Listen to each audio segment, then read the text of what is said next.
Hola, ¿qué tal? Buenas tardes con todos y todas. Espero que se encuentren muy bien. Bienvenidos a este webinar sobre investigación cualitativa. Bienvenidos todos y todas. Me voy a presentar. Mi nombre es Eli Malvaceda. Yo soy el coordinador del Diplomado de Investigación Cualitativa aquí en nuestra queridísima Universidad Antonio Ruiz de Montoya, aquí en Perú. Em, Les doy la bienvenida a todos y todas por estar presentes el día de hoy. Muchas gracias. Eh, Les comento un poquito. Eh, Desde la Escuela de Posgrado de la Universidad Antonio Ruiz de Montoya venimos realizando desde ya el año pasado los diplomados de investigación cualitativa. El 2021 empezamos el primer diplomado, ¿no? Y en esta ocasión, digamos, vamos ya, apuntamos a la segunda edición que la abriremos a fines del mes de agosto. Entonces, estamos muy emocionados eh, digamos, estar, digamos, en la realización, ¿no? De estos diplomados y justamente lo bonito de todo esto es que poco a poco se va sumando más gente aquí en digamos, en este giro cualitativo que vamos teniendo, no solamente aquí en Perú, sino también en Latinoamérica, ¿no? Cómo es que poco a poco la investigación cualitativa ha venido un poco rezagada, un poco de menos, pero que ya a estas alturas, digamos, la investigación cualitativa ya empieza a tomar más cuerpo y justamente es algo que nos va a hacer, digamos, eh, seguir produciendo mayor investigación cualitativa a futuro. Y justamente en ese asunto de la producción, en ese asunto de la creación de la investigación cualitativa, es que estamos el día de hoy para continuar siendo un poco más cualitativos, ¿no? Y justamente el día de hoy traemos a una gran amiga, a una persona a la que aprecio mucho y que físicamente no he tenido la oportunidad, pero ya siento que la conozco ya de hace bastante tiempo, cuyo nombre es Katia Arriola Rodríguez. Ella es de nacionalidad mexicana, aunque su corazón y su cuerpo está allá en Argentina en este momento. Y Katia, les voy a comentar un poquito de Katia porque justamente ella nos va a acompañar el día de hoy. Katia es doctorante en educación, ¿no? Es en la UDESA, es UDESA, ¿sí? Ahí en Argentina, aquí. Es psicóloga con maestría en psicología cognitiva y aprendizaje de la Flaxo, también en Argentina, y la Universidad Autónoma de Madrid. Especialista en investigación cualitativa por la Claxo, docente universitaria en México y en Lo Asesores Group, que es un grupo de Colombia, así es que si hay alguien que nos está viendo desde ahí, le mando mis saludos también.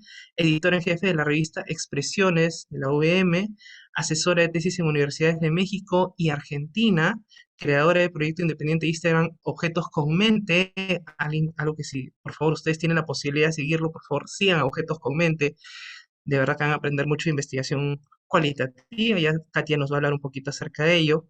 Y Objetos con Mente, pues es un espacio para enseñar y aprender investigación cualitativa. Y luego de todo, yo también tengo que decir que más allá, digamos, de todos los reconocimientos que tiene Katia, Katia también es una gran persona con el corazón abierto hacia la investigación cualitativa, hacia la indagación cualitativa y hacia todo lo que queremos hacer en esta forma tan hermosa de seguir conociendo. Entonces, yo voy a dejar de hablar aquí porque ellos saben que yo hablo mucho. Así es que voy a darle el pase a Katia, quien el día de hoy nos trae un tema hermoso, que es acerca sobre la fricción entre epistemologías paradigmáticas para la producción de conocimiento científico, ¿no? Entonces, Katia, te voy a dejar ya ahora con el micro para que nos puedas compartir. Así es que no sé si puedes prenderlo ya, ¿no? ¿Me confirmas? Sí, ¿ahí me escuchan bien? Perfecto. Entonces, mi Genial. estimada, te dejo con la palabra. Yo me callo. Voy a estar aquí, atrás, para cualquier cosita. Muy bien. Gracias. Bueno, Adelante, muchas Katia. gracias. Ahí voy a compartir pantalla, me avisan si pueden ver. Se puede ver. Perfecto. Bueno, muchísimas gracias por tan hermosa y cálida presentación. También agradezco la invitación a esta instancia también preciosa que nos permite seguir creciendo, cultivando, no solamente qué es la investigación cualitativa, sino también formarnos como investigadores cualitativos y con ello estar totalmente comprometidos con la enseñanza de la investigación cualitativa.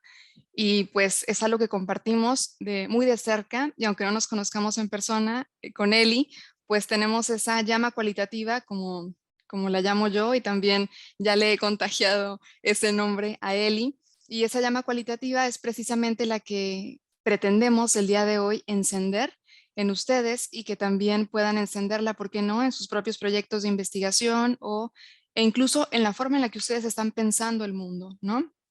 Bien, me pueden decir Katia, no hay problema, me pueden decir Katy, no es necesario decir algún título para alguna consulta. La dinámica, supongo yo que al final son las preguntas o las dudas.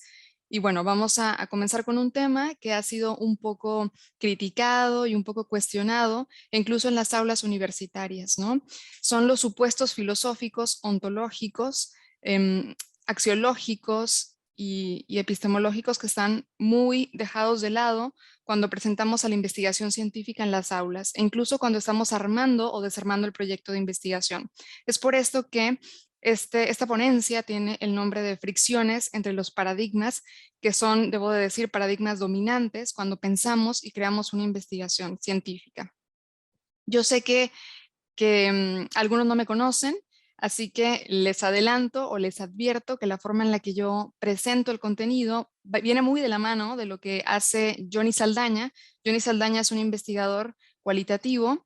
Si no lo conocen, comiencen ahí a teclear y buscar quién es. Él ofrece una perspectiva analítica sobre precisamente cómo sistematizar y analizar los datos cualitativos. Y él dentro de esto participa en un proyecto de investigación con Melanie Nind. En este caso, él participa como colaborador, es decir, como individuo de estudio, ¿no? Como sujeto de estudio.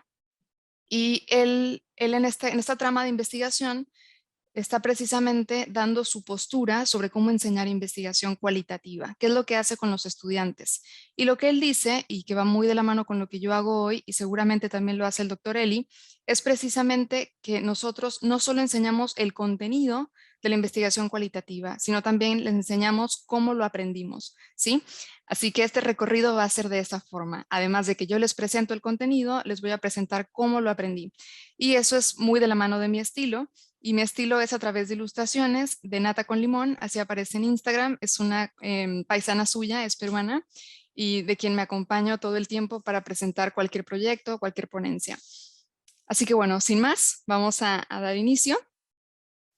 Y aquí viene un pequeño paréntesis que me parece clave, ¿no? Así como la investigación cualitativa nos acerca, nos aproxima a las realidades, a los fenómenos y nos involucra como investigadores, yo también trabajo, además de con ilustraciones, trabajo con analogías. La analogía del día de hoy está relacionada con algo muy cercano que tienen ustedes en Perú. Y me refiero a los terremotos, a los sismos, ¿no? Yo sé que puede ser un tema sensible, pero les invito a que lo veamos en este momento por su utilidad pedagógica para acercarnos a la comprensión de los paradigmas. En este caso, los paradigmas los voy a tomar como las placas tectónicas, ¿sí? Vamos a irlo viendo poco a poco para que se vaya comprendiendo un poco de por qué estoy tomando este sentido de las placas tectónicas para comprender los paradigmas. Y antes de comenzar, me gustaría que retomáramos a Irene Basilaches de Yaldino, una investigadora argentina, que nos dice que la investigación científica debe de verse como una forma de conocer. Y esa forma de conocer y de producir conocimiento tiene distintos procesos, distintas tradiciones y, por supuesto, también tiene historias o derroteros, personajes que están defendiendo desde un punto de vista que se conoce, cómo se conoce y para qué se conoce. Es así que surgen los paradigmas, los grandes paradigmas de investigación en ciencias sociales, y estos paradigmas tienen sus propias herencias o perspectivas, ¿sí?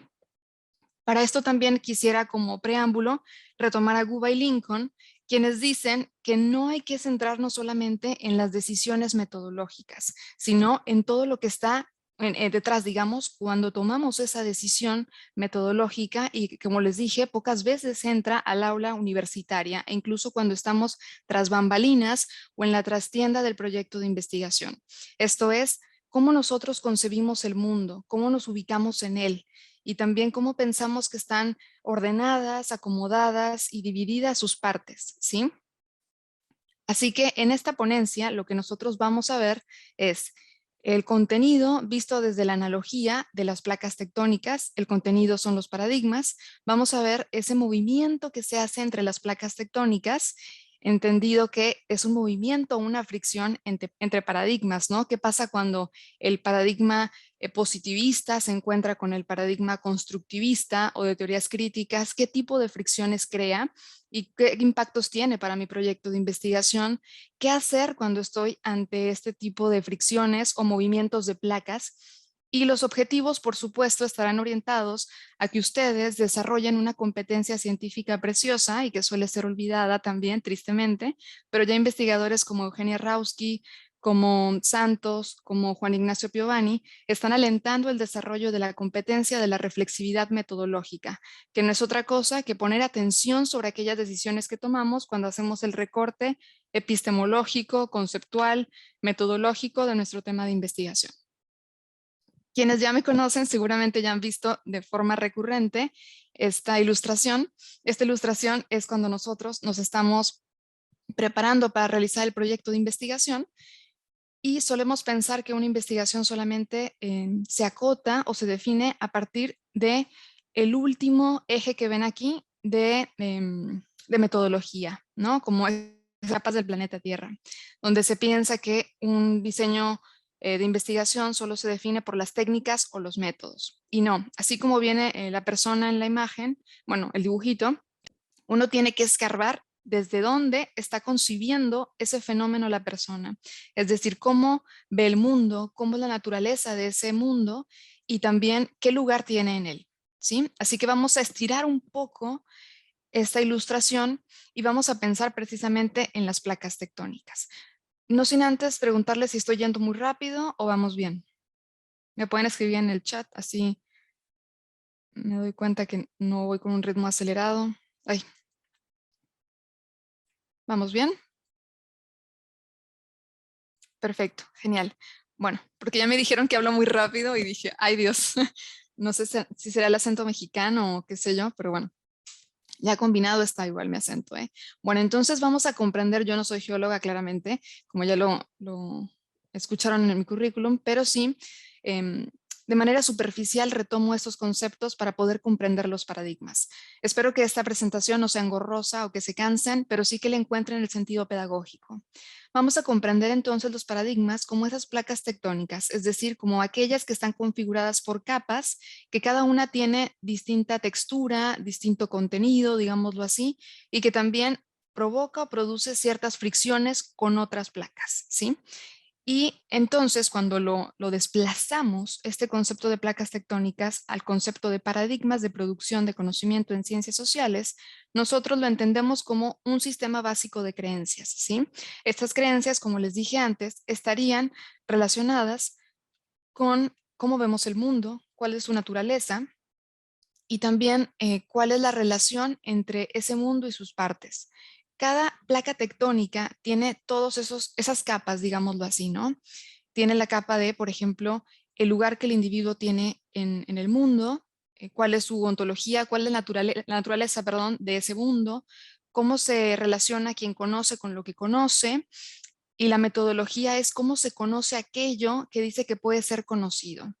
Después tenemos esta suerte de fricción entre uno y otro, teniendo presente una cosa, que si bien existen diversos paradigmas en investigación social, nosotros conocemos de forma recurrente o como muy común en los libros, en los manuales de investigación o en lo que nos han contado los docentes o colegas, que está el paradigma positivista o postpositivista, el paradigma constructivista, pero dentro de la investigación cualitativa tenemos una diversidad de paradigmas, de manera que las fricciones que podemos tener entre los paradigmas puede ser intraparadigma o interparadigmas, ¿no? O sea, entre uno que parece ser muy distinto de lo que propone la investigación cualitativa, que está posicionada en un paradigma constructivista, por ejemplo, de teoría crítica, piensen en el feminismo, por ejemplo, Una vez que ya comprendimos que las placas tectónicas pueden pensarse como paradigmas, es decir, que están configuradas por estas placas,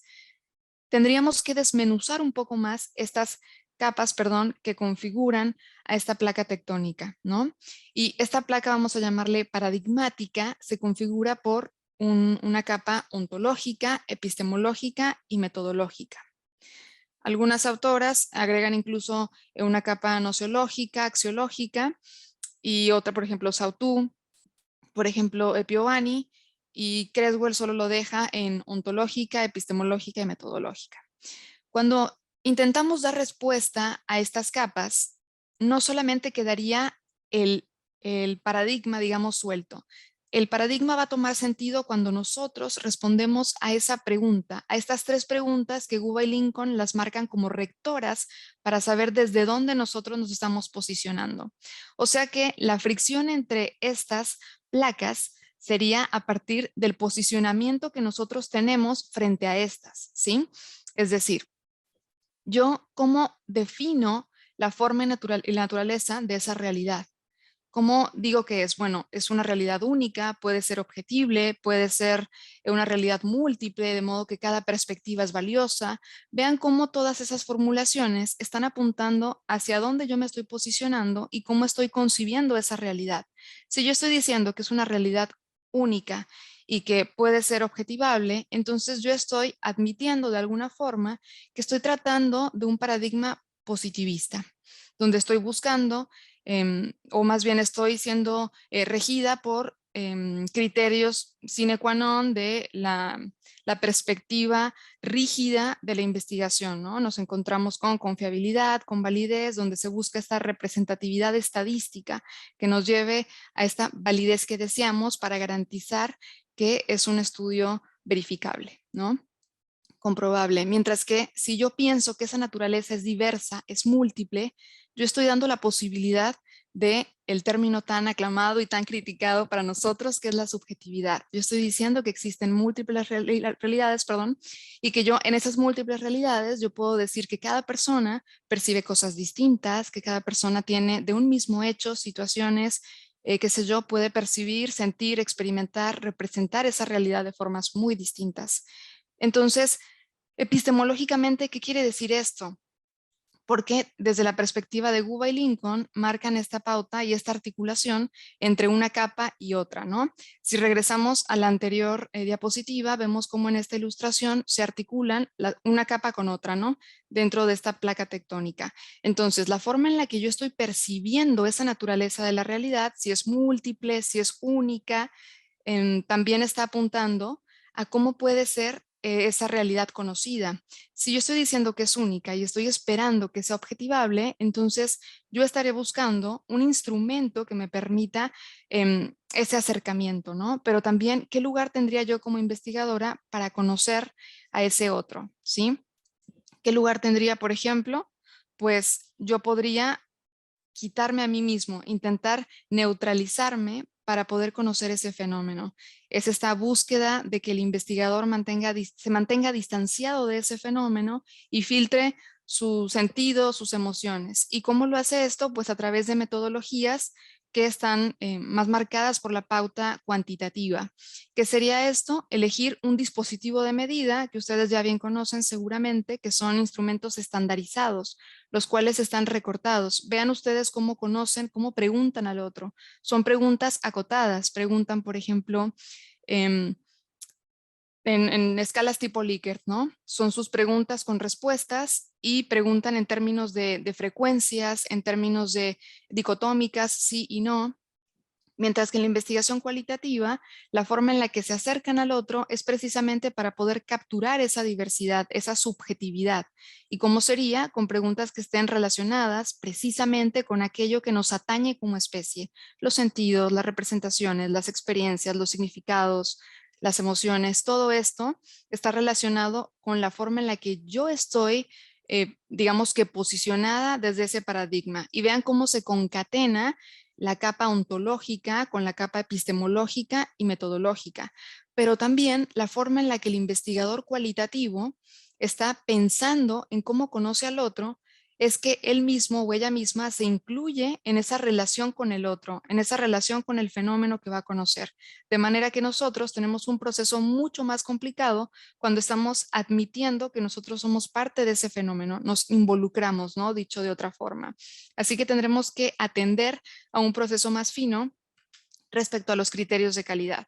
Ahora ustedes me podrán decir, Katy, entonces la forma en la que yo me relaciono con el fenómeno en investigación cualitativa desde el paradigma constructivista, por ser el más famoso, es el que vamos a tomar hoy, pero ustedes saben que existen muchísimos más en la investigación cualitativa, como les dije ahorita, y que por eso podemos hablar de una fricción intraparadigma.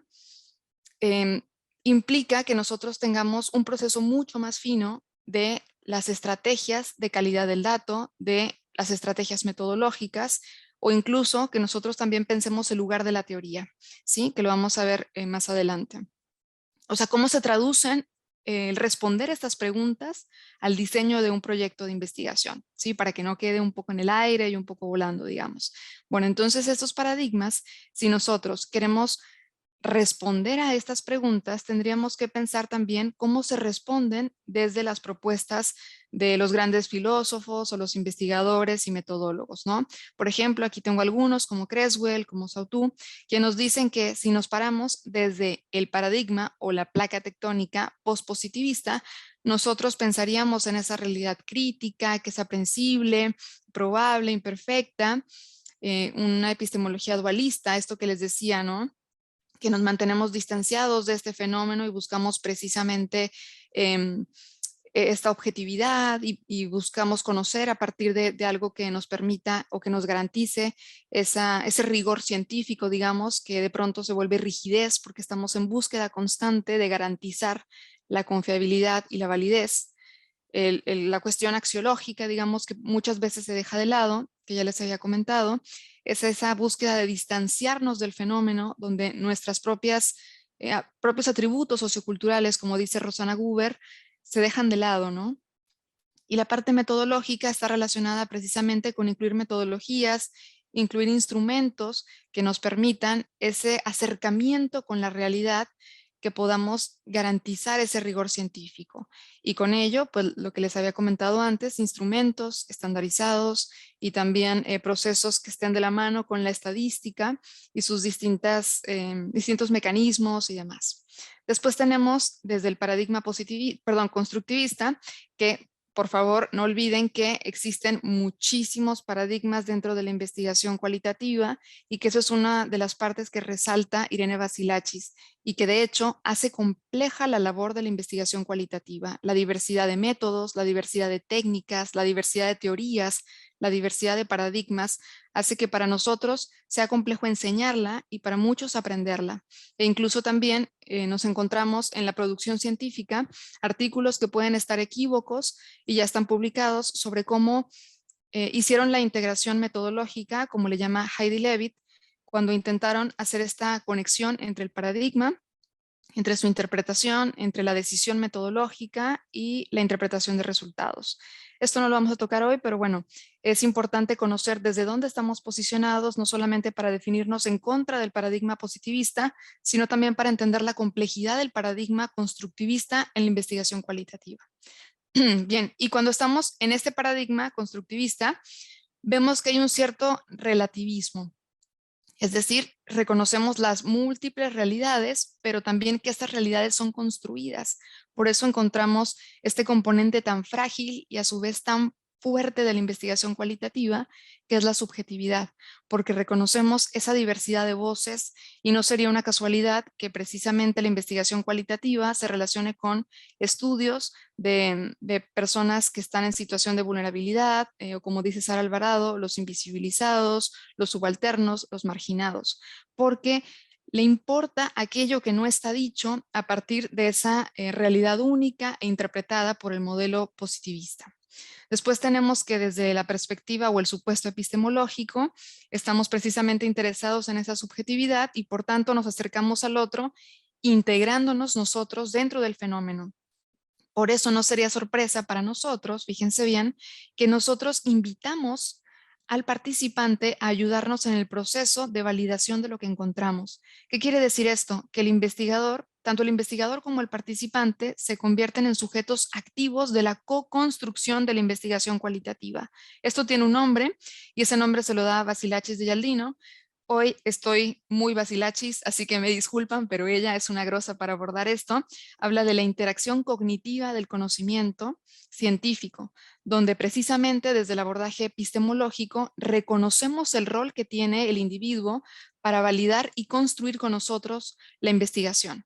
¿Esto qué quiere decir, Katy? Bueno, quiere decir que si yo estoy entrevistando y dependiendo del fenómeno, ¿no? Por ejemplo, mi tema de tesis doctoral está relacionado con cómo enseñamos investigación científica a nivel universitario y yo le quiero preguntar a los docentes cómo es que están trazando sus clases, ¿no?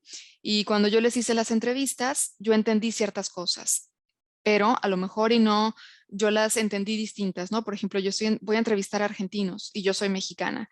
¿Qué tal si hay alguna palabra que yo no entendí porque es propia de la argentinidad, digámoslo así? Entonces yo estoy verificando qué es lo que me quiso decir y si yo entendí bien, ¿no?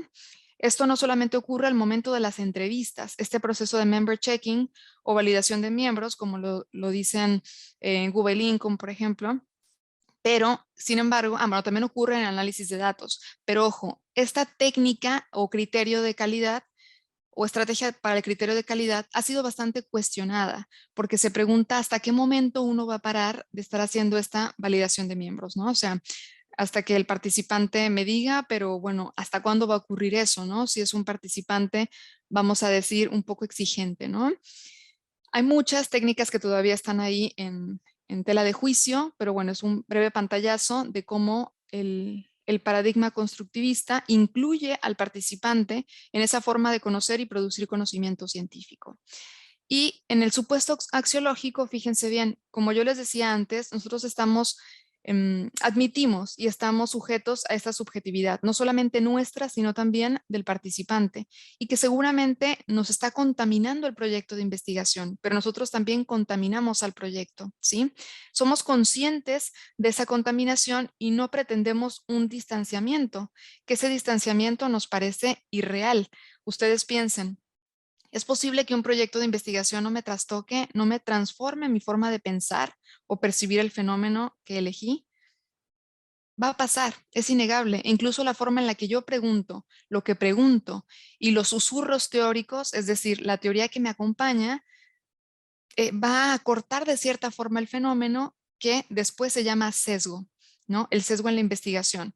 Mientras el paradigma positivista dice que ese sesgo lo atiende con estadística, con sus criterios, o mejor dicho, con su rigor científico, nosotros atendemos ese sesgo a través de una suerte de técnicas que ya les comenté algunas. También atendemos con algo que nos acompaña y que yo les insisto, que se llama reflexividad. Es un concepto bastante manoseado por muchos autores, desde Bourdieu, que comenzó a surgir este concepto y sobre todo se ha retomado en la antropología. Últimamente se ha sugerido que este concepto tenga el apellido de reflexividad metodológica. Esta competencia, como yo le decido llamar, no es otra cosa que ser conscientes de las decisiones que tomamos. Es decir, si yo elegí cierta teoría, ¿por qué la elegí? ¿Y por qué desde esa teoría o ese lente analítico he decidido observar ese fenómeno? E incluso, ¿por qué desde ese modelo teórico, modelo conceptual? ¿Por qué desde esa estrategia metodológica? ¿Por qué el diseño así? ¿Por qué en este país? ¿Por qué este fenómeno? Todo eso va marcando, digamos, una forma de contaminar el fenómeno y pues hay que atender sin duda a ese sesgo. Y esta forma de hacerlo es la reflexividad. Y por último, en el supuesto metodológico, pues nosotros tendríamos que entender que las formas en las que conocemos son las que nos tendrían que permitir acercarnos a esos sentidos, a esas representaciones, a esas experiencias.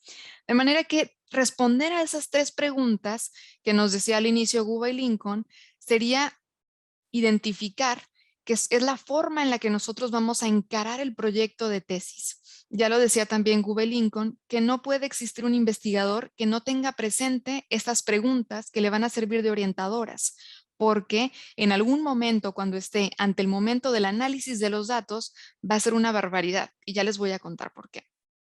Entonces, lo que vemos en una tesis cuando tomamos estas decisiones es que, por ejemplo, las metodologías cuantitativas, nosotros tenemos que encarar ya con un marco teórico predefinido.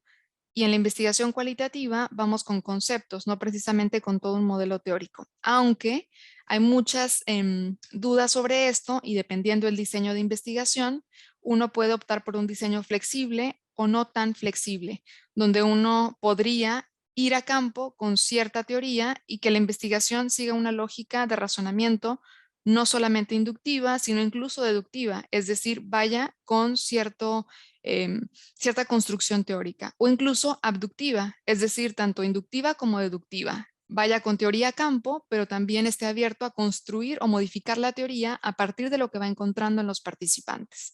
¿Sí? La investigación cuantitativa sigue ese diseño lineal, es decir, hipótesis, de hipótesis sigue, bueno, preguntas de investigación, hipótesis, marco teórico y así se va en un proceso lineal.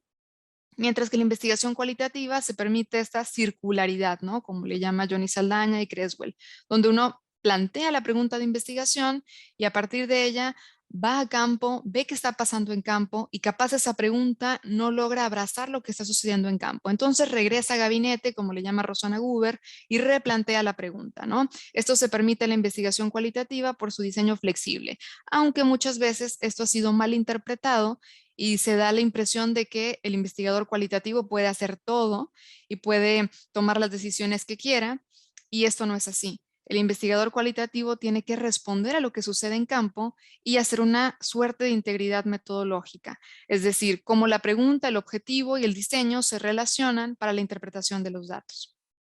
Bien, ahora aquí viene lo bueno y para que se emocionen, me parece, ¿no? Para que no tengan cara angustiada después de tantos supuestos filosóficos. Vamos a entrar a qué pasa cuando están de frente, digamos, o se ponen en fricción estos paradigmas. Desde todo este paradigma geológico y demás, cuando nosotros estamos en la producción de conocimiento científico, sin duda estamos ante distintas formas de conocer, ¿no? Con otros investigadores, con otros colegas. Y nosotros comenzamos a escuchar otras perspectivas. Desde esta mirada geológica, nosotros nos encontramos con algunos límites o propuestas de movimientos. Nos encontramos con los límites convergentes, divergentes y transformantes. Estos se representan así en estas imágenes, como podemos ver, divergente, uno para un lado y uno para otro. Convergente están los dos, digamos que de frente, y transformante están totalmente en sentido contrario, ¿no? Recordemos que eso es una analogía, vamos a ir a verla así tranquilamente y vamos a ver su relación con este tipo de paradigmas. Bien, desde su surgimiento en el año 60 ya sólidamente la investigación cualitativa ha tenido sus críticas, ¿no? Y dentro de estas críticas ha sido mirada pues con desdén, no se ha considerado para muchos como un diseño, bueno, un enfoque metodológico prometedor, tristemente, pero para otros ha sido visto como el mejor diseño, el mejor enfoque para conocer estos fenómenos, como les decía, que nos permiten transformar las realidades. Cuando hablamos del límite divergente, estamos hablando de lo que Bringman, que ya les voy a poner aquí los libros de este autor, habla como el nivel ontológico y epistemológico de este cruce entre un paradigma y otro, ¿no? Cuando hay ese cruce entre un paradigma y otro en el límite divergente, estamos hablando de que es inconmensurable pensar a lo cuantitativo con lo cualitativo. ¿Por qué? Porque estamos reconociendo que cada uno tiene su propia propuesta ontológica y epistemológica. Ustedes dirán, bueno, claro que sí, Katy, porque si uno está hablando que uno reconoce una realidad y está buscando objetivizarla, el otro, por su parte, está reconociendo la diversidad y, por tanto, la subjetividad.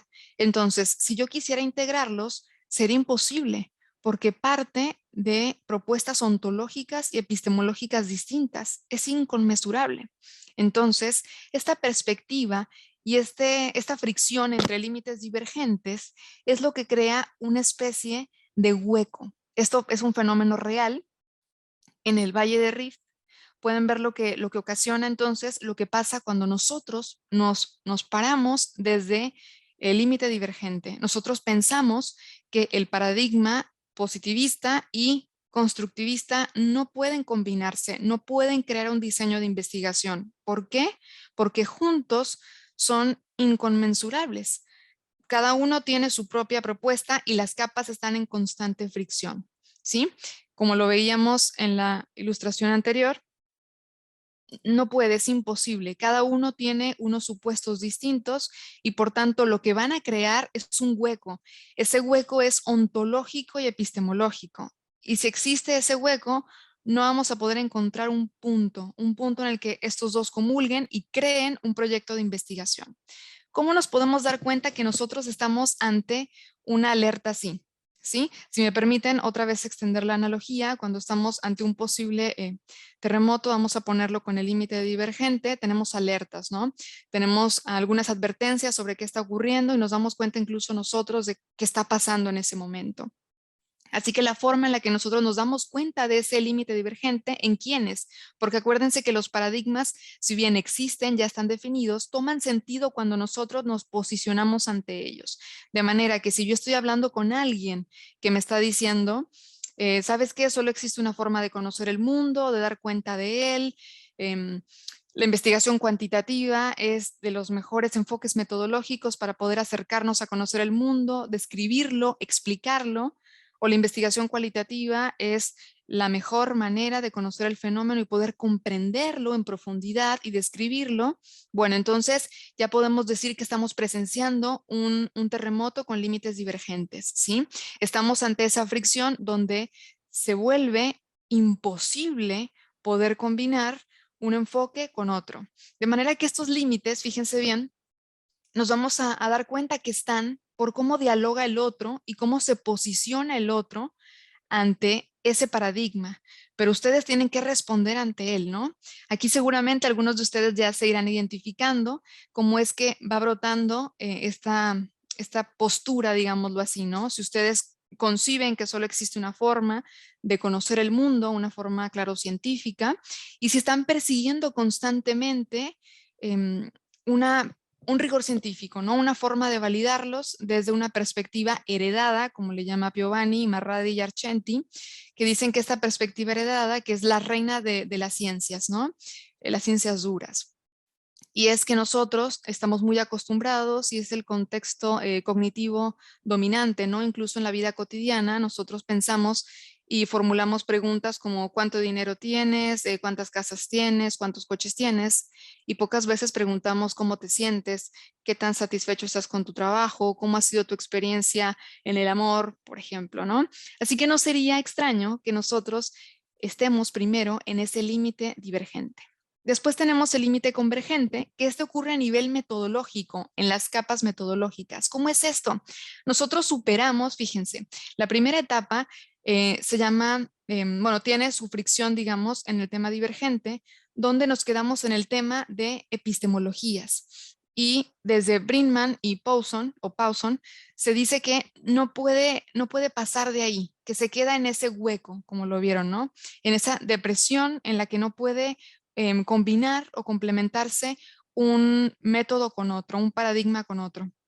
Mientras que en el límite convergente es una combinación. Ya pasamos, dejamos de lado la posición pragmática, perdón, la posición paradigmática y epistemológica y comenzamos con esa fase técnica y comienza en los 80s con la posibilidad de hacer una combinación de los métodos. O sea, somos conscientes en esta etapa de que ontológica y epistemológicamente no puede haber un acuerdo entre ambos paradigmas, pero entonces se responde desde la fase técnica, ¿sí?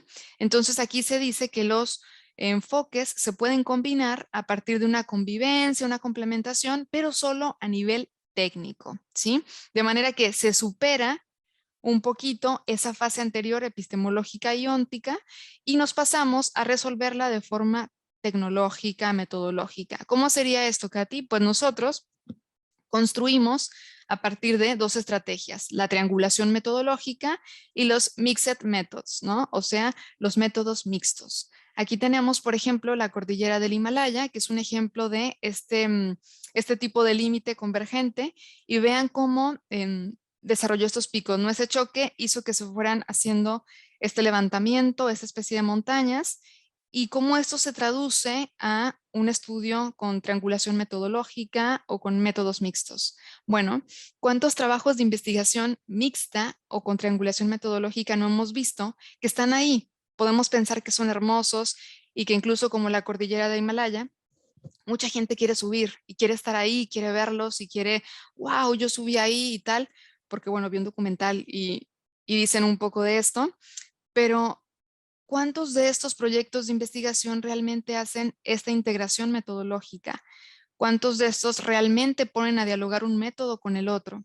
Y también de la mano de Irene Vasilachis, ella nos dice que mucho de lo que se hace desde los métodos mixtos es solo con la intención de argumentar desde el paradigma positivista y del enfoque cuantitativo que lo cualitativo puede llegar a ser válido.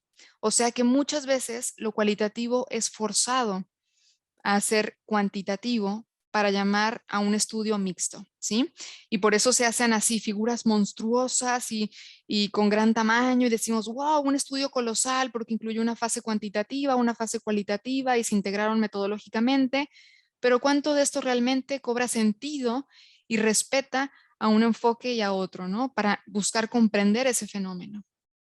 De manera que cuando nosotros nos damos cuenta que estamos ante este tipo de terremoto con límite convergente, atendemos a estas cuestiones, ¿no? Pensamos capaz en algún momento, en el límite divergente, que era imposible abordar una problemática desde solamente lo cuantitativo, porque se dejaba de lado lo que decían los participantes desde sus voces, pero nos damos cuenta que cuando intentamos integrar el enfoque con el otro, puede ser que sigamos haciendo lo mismo, ¿no?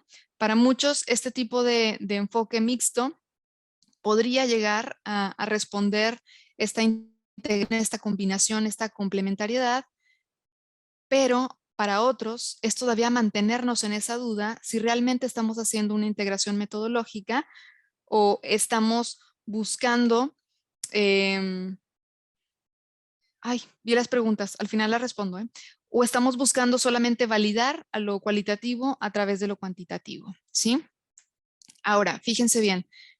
Ay, no cambia la diapo, ahí está. Dentro de todas las estrategias que se proponen para precisamente hacer este juego del límite convergente, donde combinamos ambas estrategias metodológicas, nos encontramos con Briman, nos encontramos con Creswell, con Tasha Corey, con Piovani. Todos ellos hablan, incluso Eugenia Rauski, hablan sobre cómo integrar el enfoque cuantitativo con cualitativo. Sin embargo, son muy insistentes estos autores en que esto no quiere decir que ya se haya vencido la problemática de la integración entre un paradigma y otro, ¿sí? Esto no podemos dejarlo de lado. Y también hay que tener presente que la reflexividad metodológica juega un rol clave. ¿Por qué digo esto? Porque cuando les toca argumentar sobre esta decisión metodológica en la integración de un enfoque y otro, difícilmente se responde adecuadamente. Se responde solamente como para dar cuenta de que este estudio eh, llega a ser robusto y llega a ser nutritivo para entender un tema solamente por proponerlo mixto. Y no se habla de la riqueza que posee cada uno e incluso la integración. Fíjense bien, cuando se da la interpretación de los datos, se suele mutilar al participante, es decir, esos fragmentos de respuesta, esas expresiones del participante que se rescatan y se cuidan muchísimo en una investigación cualitativa, suelen ser eliminadas o mutiladas, como dice Vasilachis, para presentar o integrar la información en un estudio mixto. Les paso aquí algunas imágenes de los libros donde pueden encontrar toda esta argumentación sobre los diseños mixtos. Todos estos autores son valiosos, hacen su propia propuesta, su propia definición de un estudio mixto. Al que yo recomiendo enormemente es a Briman, es una autoridad y de los primeros en los estudios mixtos. Sin embargo, el que más circula en las ciencias sociales es Creswell, sobre todo también en la carrera de psicología. Bueno, para algunos no se considera propiamente ciencia social, pero bueno.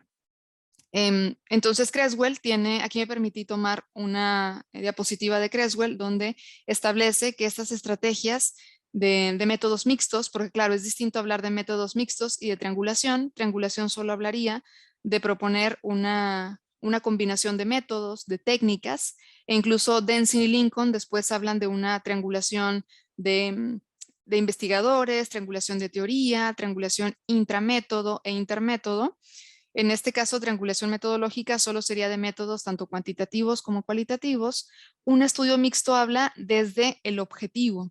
El objetivo, estaríamos pensando cuál es el sentido de integrar lo quali y lo quanti, ¿no? Podríamos hacer una comparación, un estudio convergente de lo que, no sé, en un instrumento estandarizado salió, digamos, de autoestima y lo que los participantes dicen respecto a su autoestima a través de una entrevista en profundidad y hacer esa comparación, ¿no?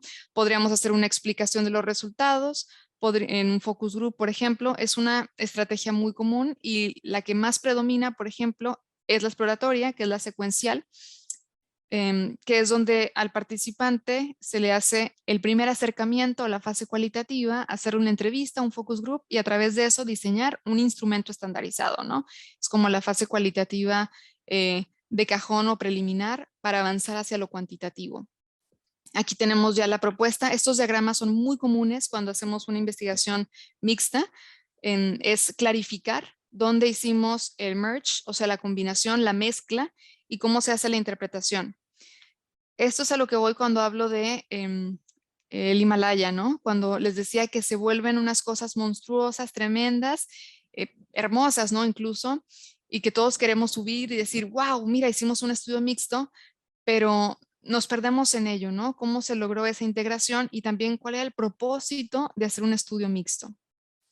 Y por último, para que no se me acabe el tiempo, tenemos el límite transformante, que ese es el que estamos transitando ahora.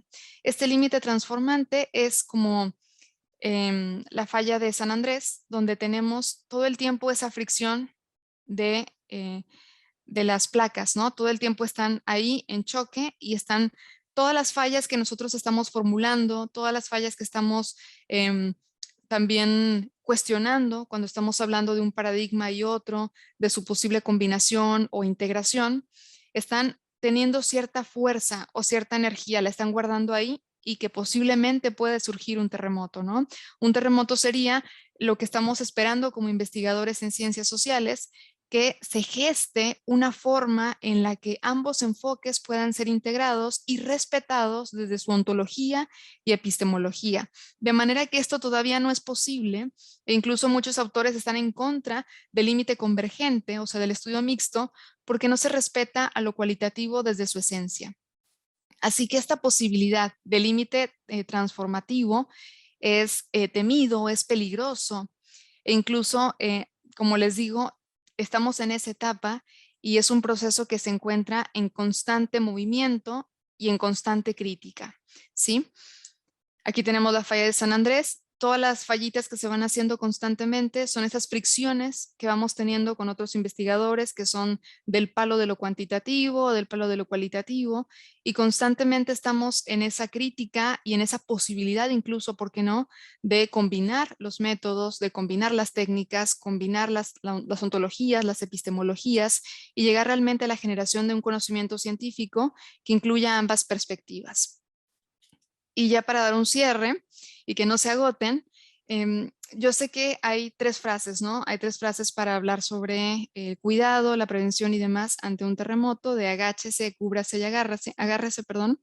Nosotros tenemos, bueno, yo les hago una propuesta y es que cuando nosotros estamos conociendo otros paradigmas, en este caso, cuando yo conocí el paradigma cualitativo, constructivista, yo venía bastante amañada con el paradigma positivista y pospositivista.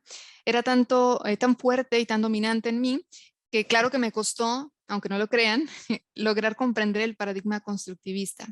Así que lo que yo les sugiero cuando estamos ante eso y nos vamos a posicionar enfrente de esos paradigmas es que hagamos lo siguiente. Vamos a atender, ¿sí? Primero atiendan, escuchen, ¿qué les resuena teóricamente? Ok, ¿cuáles son las voces teóricas que ustedes tienen? ¿Sí? ¿Desde quién están pensando ese paradigma? Después, descúbranse, ¿dónde están posicionados ustedes? ¿Sí? Y por último, reconozcan que existen otras formas de hacer ciencia y de conocer a los otros. Y como consejos finales, yo les diría que se alejen, si me permiten les voy a leer, se alejen de las ventanas y de las paredes exteriores. Eso es un consejo que les dan cuando están ante un terremoto, ¿no? Ustedes sean conscientes de dónde están las ventanas y las paredes exteriores. Esto es, marcos interpretativos relacionados con la objetividad, la rigidez científica, la generalización. Y aléjense consciente y reflexivamente de ellos. Si se quedan atrapados, mantengan la calma. Aquí sería, si se queda atrapado en el paradigma y no puede salir de él, mantengan la calma.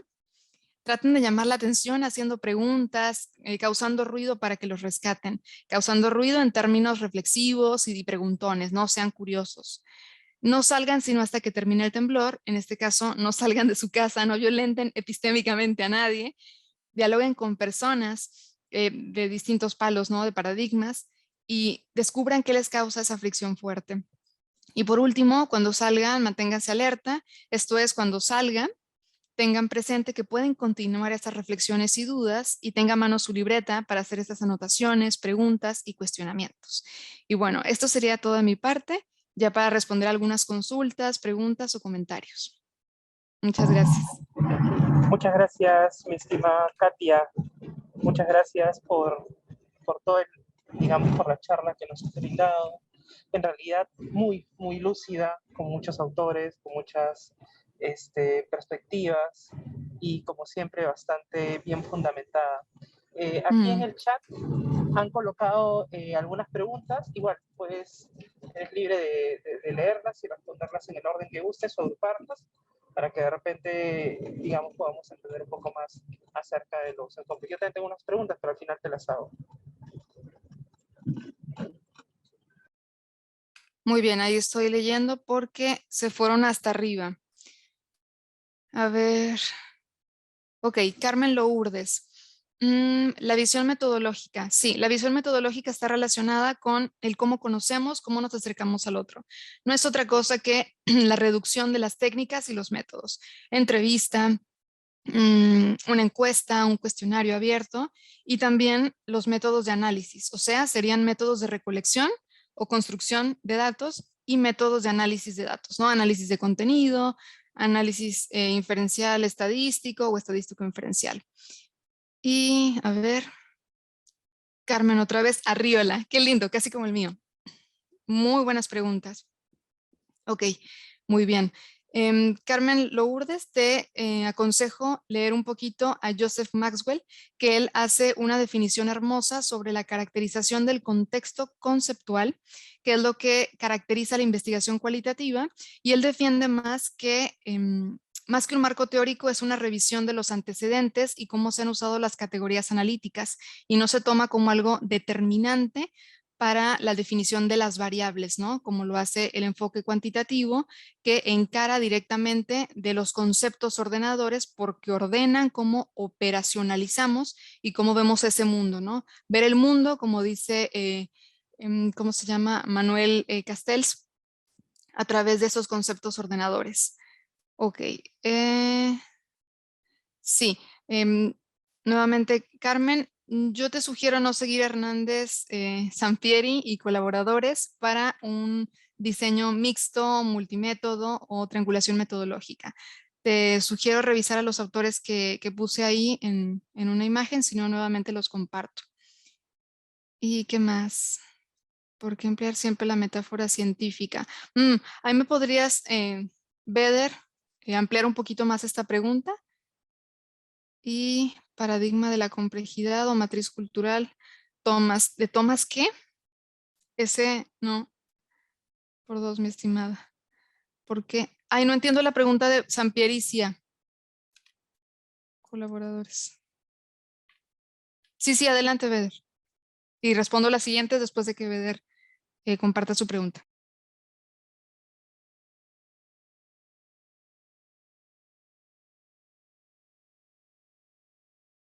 Acceso a mi grupo. Ay, ahora sí. Gracias, Katy, por la inquietud. Sí. Recién me he familiarizado con el cualitativo y me encuentro que hasta el paradigma cuantitativo utiliza la metáfora científica, incluso lo que has hecho hoy día, ¿no? Es decir, la falla de San Andrés, mirarla desde el paradigma y los palos que se desprenden y no sé cuándo. Pero ¿por qué emplear esa metáfora. ¿Por qué no decir exactamente lo que es lo cuantitativo y lo que es lo cualitativo? Esa era la pregunta, ¿no? Bien. Está muy linda la pregunta, Beder. Precisamente el hecho de estirar esta analogía para este encuentro es porque mi mirada es muy pedagógica y muchas veces resulta costoso comprender desde lo ontológico, el epistemológico y no solo complejo y costoso cognitivamente, es decir, en su comprensión, sino también costoso en el sentido de que no se encuentra su utilidad para la construcción de un proyecto de investigación. Y el pensarnos cómo con esta analogía o metáfora podría causar mayor sentido incluso para la comprensión del paradigma y la articulación de un proyecto de investigación, sobre todo para estudiantes universitarios. Es más que nada por mi perspectiva pedagógica. Te agradezco, pero podría poner en riesgo también el nivel de objetividad de la investigación, ¿verdad? Eh, Strauss habla mucho de esto y es importante reconocerlo, cómo el cuantitativo sufre para decir exactamente lo que es. Y entonces emplear la metáfora científica, que es válida, por cierto, pero puede caer en un sesgo, si se quiere, muy subjetivo. Muchas gracias y muy didáctica la explicación. No hay de qué, no hay de qué. Y sí, precisamente todo esto que se va abordando es una estrategia desde lo cualitativo. Justo toda la presentación da esa ruptura ontológica, ¿no? Cómo estamos acostumbrados a presentar el conocimiento científico, los componentes de la investigación, si no es a través de una presentación rígida y bueno, esto es como cambiar todo, hacer esa ruptura, digamos, ¿no? Muy bien, Beder. Me da gusto que haya resonado de esa forma. Muchas gracias. Ahí estoy viendo las preguntitas. Sí, apellidos muy parecidos. Muy bien. ¿Por qué no esos autores, Jaime? Precisamente porque son autores que ya están... bueno, el doctor Eli comparte esto conmigo, así que no voy a tener miedo de decirlo. Son autores que están un poco desactualizados en materia de investigación social y hay muchísimos más que hacen aportes no solo actuales, sino que también ponen otros temas a colación, ¿no? Por ejemplo, con la investigación interdisciplina y transdisciplinaria, que es hermoso lo que plantea José. Ahí voy a articular también esta respuesta. Juan Ignacio Piovani habla de la investigación, hace una asociación, de hecho, entre la investigación mixta y posicionarla como interdisciplina y transdisciplinaria. Habla de que interdisciplina sería una triangulación metodológica, por ejemplo, y transdisciplina sería ya pensar en el eje transformativo o límite transformativo, donde nosotros todavía no hemos desarrollado un nuevo lenguaje que no solamente reconozca la identidad de una disciplina y otra, sino que también se permita generar una nueva disciplina a partir de la comulgación de una y otra, ¿no? Y sentido de comprensión, muy bien. Bien, Israel, también esta pregunta que planteas es una pregunta vigente, es una pregunta que, como dice Basilachis, pasa todo el tiempo en las universidades donde, bueno, capaz existe un docente, un director de tesis que te diga, no se puede conocer ese fenómeno o ese tema de investigación si es que tú no dominas a tal autor, ¿no? Como le llama ella, contexto cognitivo dominante. Desde ahí uno ya está teniendo como cierto recorte y está siendo reducido, ¿no? O restringido de esa mirada, que lo que invita a Basilachis es que uno no vaya tanto o sea, que se despoje teóricamente, ¿no? Y también si pasa eso, desde que uno está recortando el problema de investigación y ya le están encasquetando, ¿no? Como decimos en México, a ciertos autores y marco metodológico y marco teórico, cuando nosotros estamos ya entrevistando y tenemos esta respuesta de los participantes, cuando hacemos la interpretación, los mutilamos, ¿no? Eso tiene que ver mucho con la mirada de los investigadores y con qué es válido y qué no es válido para una tesis doctoral, una tesis de maestría. ¿Cómo podemos atender a esto? Bueno, yo lo que te sugiero es que conozcas más de las metodologías cualitativas, que también tengas muy presente cuáles son tus objetivos. Si tus objetivos están dentro de la guía de pautas, en tus preguntas de investigación, perdón, en tus preguntas que le haces a los participantes, y si al momento en que haces la interpretación, análisis de los datos, realmente estás rescatando las voces de ellos, ¿no? Y cómo vas dando cuenta de estas voces sin que se capturen completamente por la teoría, o que estés buscando dar una representatividad de estos datos en un encuadre cuantitativo, ¿no? O sea, piensa desde dónde estás articulando este tipo de diseño mixto. ¿Quieres complementar? ¿Quieres señalar, como dice Brinkman, ¿no? Que son de los errores más comunes? ¿Quieres señalar que un enfoque es mejor que otro? Porque por eso pones primero el enfoque cuantitativo y después pones el enfoque cualitativo, o realmente quieres hablar de una riqueza a partir de la explicación de tal fenómeno después de lo cuantitativo, para que lo cualitativo logre dar esa riqueza comprensiva del fenómeno, ¿sí? Entonces tu objetivo te va a permitir de alguna forma también luchar con esa posible mutilación de los participantes, tener presente qué es lo que quieres decir a través de sus voces, ¿no? Hacerlos notar, digamos. Ay, qué bueno que les gustó la analogía.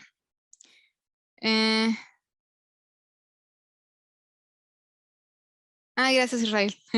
¿Usted cree que diferencia la tradición de investigación? Claro.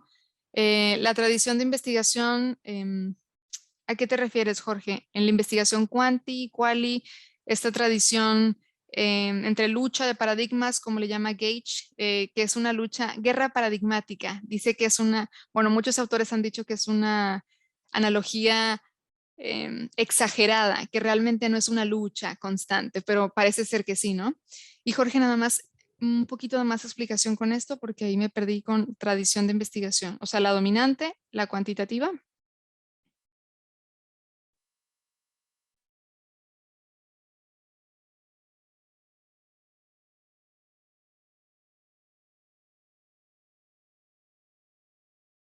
Excelente ese comentario, Jorge, así es. Es otro de los temas claves que se habla en investigación cualitativa, ¿no? Cómo las teorías, por ejemplo, en ciencias sociales, que nos sirven para o nos asisten para interpretar los fenómenos, son pues bastante mutiladoras, porque vienen desde teorías que fueron propuestas en contextos que poco o nada tienen que ver con contextos latinoamericanos. Entonces, como nosotros estamos pretendiendo interpretar realidades con otros marcos interpretativos que no guardan relación con lo que realmente pasa, ¿no? Así que el hecho de pensarnos en estudios cualitativos desde generar teoría a través de los datos nos permite nuevos marcos epistémicos y ontológicos para conocer estas realidades. Y particularmente claro, hay una resistencia, sí, por hacer investigación cualitativa, por lo que implica, ¿no? Tanto para, como les dije antes, como por lo que es la investigación cualitativa en sí misma, por su diversidad paradigmática, metodológica y ontológica y demás, también por lo que le exige al investigador cualitativo, cómo pensar la realidad, cómo co-construirla con el participante, y por demás prejuicios que nos están siempre acosando, digámoslo así. Y gracias por todos los lindos mensajes que también están escribiendo. Algunos ya los conozco. A Giancarlo, por ejemplo, los tengo en redes, los tengo en Objetos con Mente. Y bueno, es un placer que estén aquí también, escuchando y participando.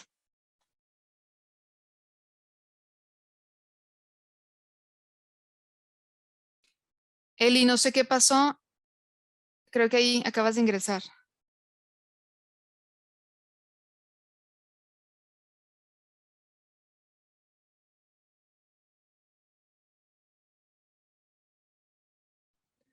Hola, hola, ¿me escuchas ahí? Sí, con un poquito de eco, pero sí. Ay, es que lo que pasa...